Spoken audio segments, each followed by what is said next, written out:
उष्णता आणि ऊर्जा असते. या उष्णतेमुळे पृथ्वीच्या आतले पदार्थ हळूहळू फिरत असतात.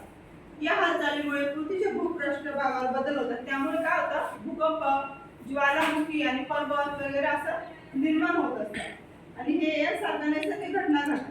तर याला काय म्हणतात, नैसर्गिक घटनाला अंतर्गत हालचाली म्हणतात. बरोबर, आपण हे शिकलो आहे. आता आपण बघणार आहोत बाह्य प्रक्रिया भाग 1. त्याच्याच पुढचा भाग अंतर्गत हालचालीचा तो बघणार आहोत.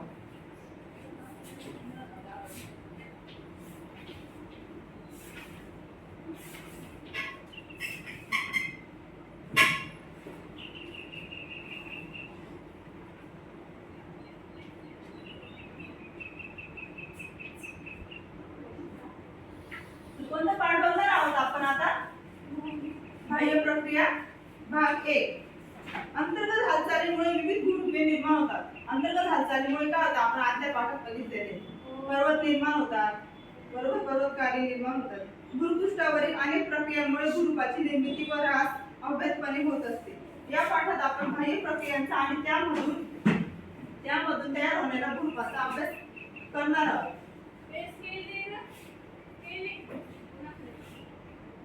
भूपृष्ठावर घडून येतात. यात मुख्यतः सौर ऊर्जा, गुरुत्वीय बल घडून येतात. यात मुख्यतः सौर ऊर्जा, गुरुत्वीय बल, भूपृष्ठभागावरून वाहणाऱ्या पदार्थांशी निगडीत असलेली गतिजन्य ऊर्जा यांची भूमिका महत्त्वाची असते. हे चित्र आहे बघा. हे चित्र तुम्हाला काय दिसतंय?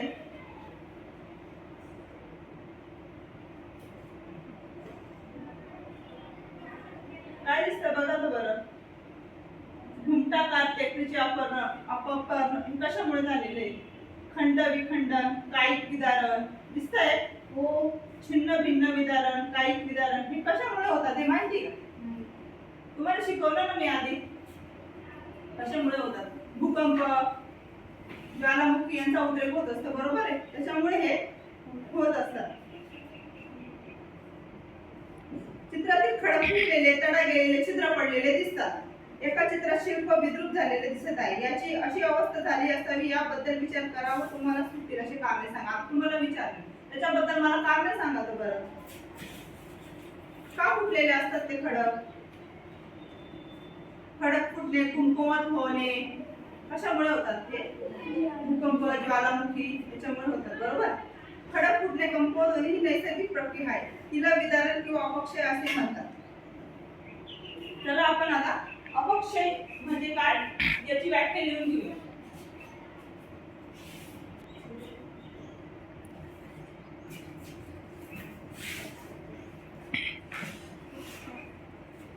खडक फुटणे,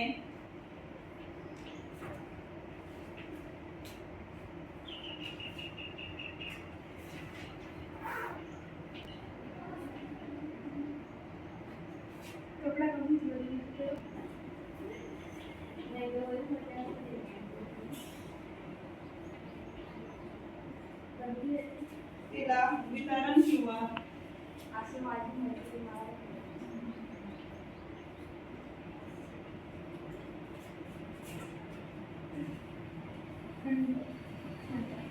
वितरण किंवा अपक्षय असे म्हणतात. अपक्षय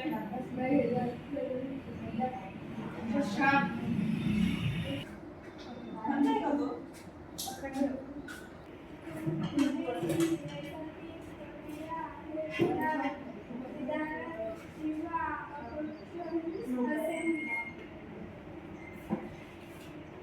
तुम्हाला मी आता करून दाखवलं असतं पण मला ती गोष्ट मी आणली नाही. पापुत्रा वेगवेगळा होतो. तुमच्या असे लक्षात येईल की कांद्याचा पापुत्रा जसा वेगळा होतो तशाच प्रकारे क्रिया निसर्गामध्ये उघड्यावर पडलेल्या खडकांच्या बाबतीत होते. आपण कुठे फिरायला गेलो तिथे खडक बघितलेले ना? हो. असे तुकडे तुकडे तुकडे असे फेस दिसतात बघा. धबधबा वगैरे वाहत असतो तिथून असे. बरोबर आहे, खडकाच्या बाबतीत होते. खडकाचा उघडा पडलेला भाग अधिक तापतो, त्या मानाने आतील भाग थंडच राहतो.